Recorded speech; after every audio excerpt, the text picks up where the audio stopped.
तो guys, days at the मोरी शाह की बुक शॉप में जो सेकंड पार्ट है वो भी एक ड्रामे के साथ ही शुरू होता है गाइस। और ड्रामा ये होता है कि वो लड़की तो चली जाती है अपनी अंकल की बुक शॉप को छोड़ करके। उसे कुछ टाइम बाद मान के चलिए कि 1-1.5 साल बाद पता चलता है कि उसके अंकल की मोमोको, जो कि उनकी वाइफ है, वो भी आ चुकी है और वो उनके साथ रह रही है। हालांकि ये भी थोड़ा ड्रामे से जुड़ा हुआ है। जो मोमोको होती है उसको लेकर के भी बहुत सस्पेंस होता है।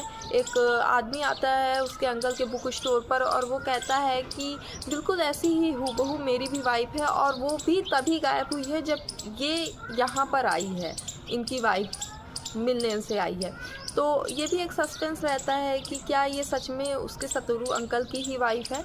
और उसका बिहेव भी काफ़ी वियर्ड रहता है उस मोमोको का, जो कि उस लड़की को बिल्कुल भी अच्छा नहीं लगता है। इनफैक्ट वो उसके अंकल के गालों को पिंच करती है, तो वो लड़की पूछ लेती है कि आप ऐसा क्यों कर रहे हो, बट उसकी आंटी का यही आंसर होता है कि हम प्यार से एक दूसरे को बहुत चाहते हैं, इसलिए मैं तुम्हारे अंकल के गाल को पिंच कर रही हूँ।